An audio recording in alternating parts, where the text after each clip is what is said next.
and welcome back to the shop. Tonight we're going to talk a little bit about my method of sharpening plane blades and chisels. And this is my own personal method. I've kind of took a few hybrid approaches from different videos here. And this is the way that I do it. This works out perfectly, has worked out well for me. So I'm not going to go into great detail on every step that I use, but I'll talk a little bit about how I would do if I had a very damaged chisel. And then we'll talk about, or we'll kind of go through the process of putting a micro bevel on. So first step, if I've got a very damaged plane iron or chisel, first thing I'm going to do is completely refinish it to the best that I can. And that's going to start with the most rough surface that I have, which is this 180 grit piece of sandpaper that is secured to a piece of 1/2 inch MDF. This produces a very flat and stable surface to initially start my flattening on it with.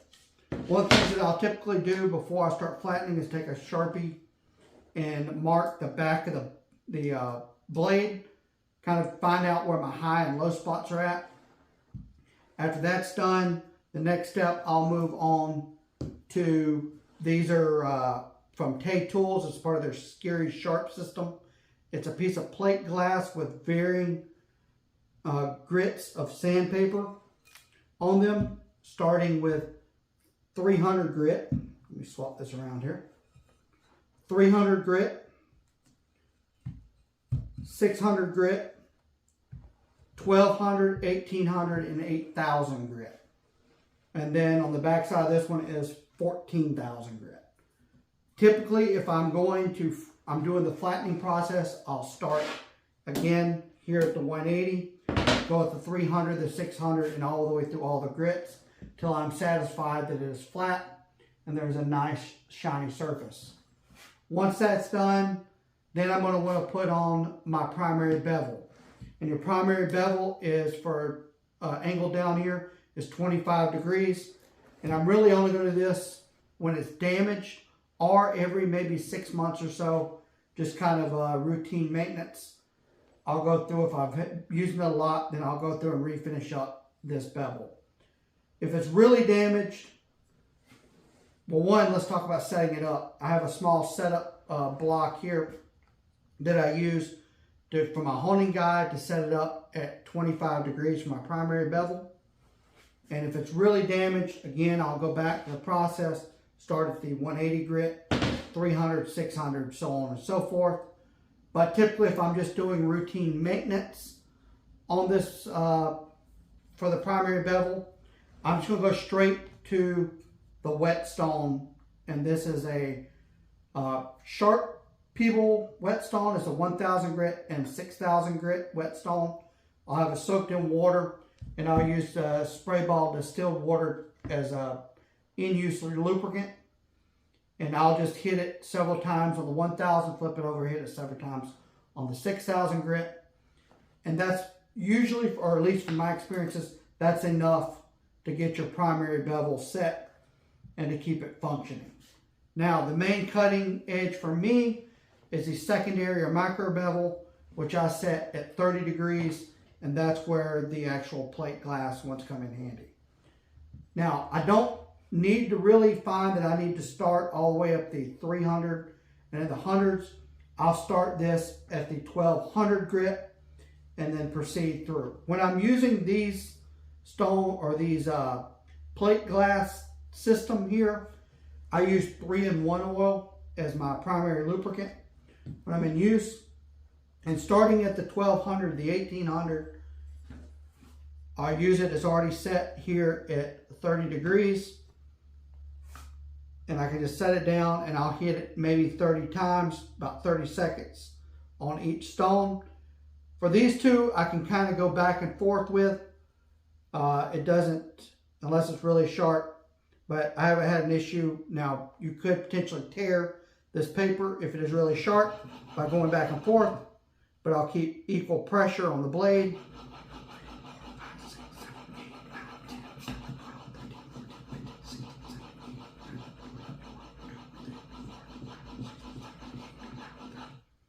And that'll get about 30 reps.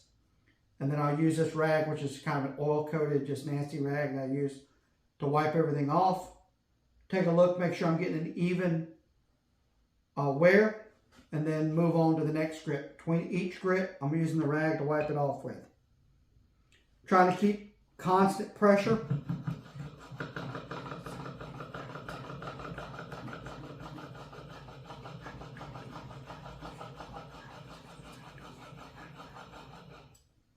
Again, another 30 reps.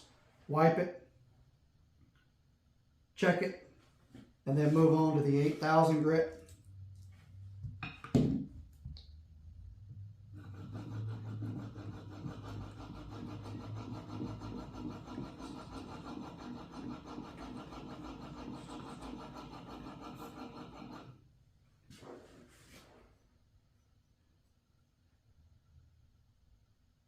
Looking pretty good, and then we'll flip over to the 14,000 grit.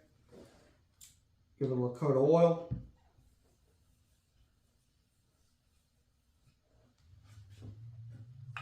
And repeat.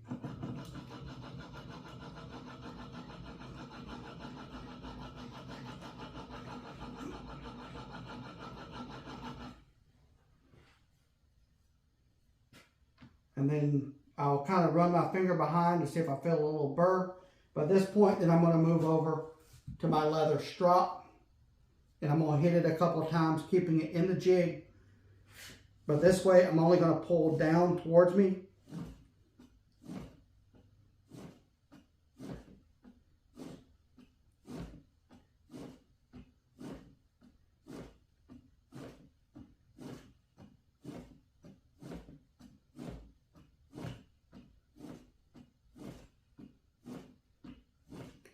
Give it about 20 or so strokes.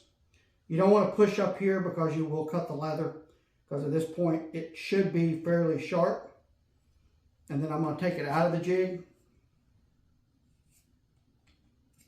And I'm going to lay it flat against the strop and just give it a couple of, about 5 quick little pops. And that's going to take off any burr off the back.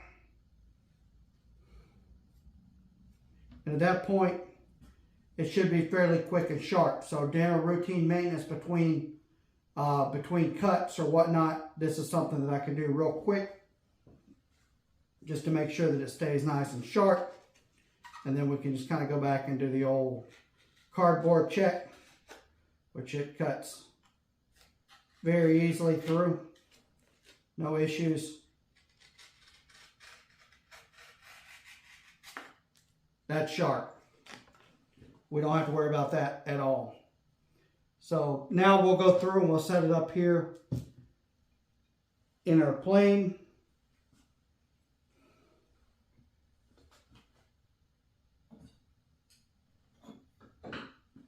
In this case, this is a Stanley number 4.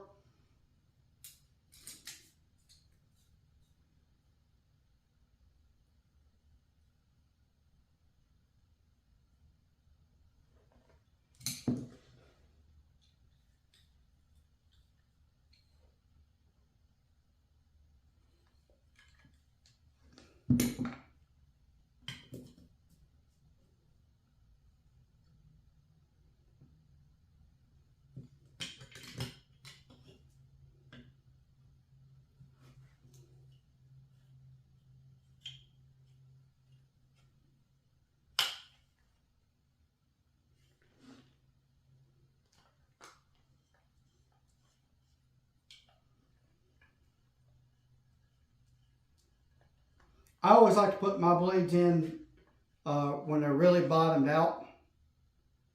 And that way I know what my max is. And then we can come over here to a little piece of test wood here.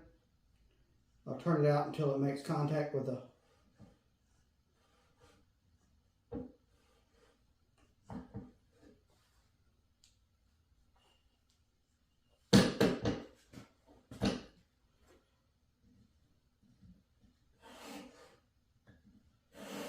I'll start making contact here.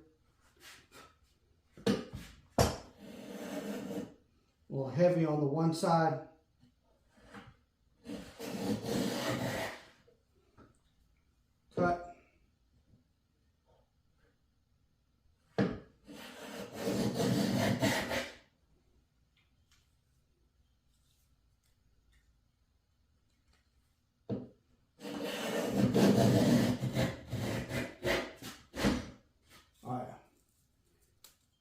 has some nice shavings out of it.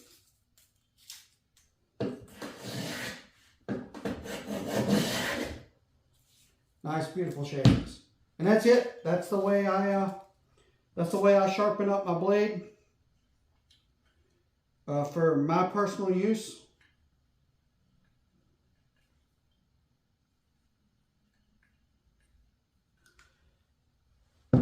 So by all means, this is not I'm not an expert at this, but this is the way I do it, and it works out pretty good for what I've had, my experiences. So hope you guys enjoyed, and please like and follow. Have a great night.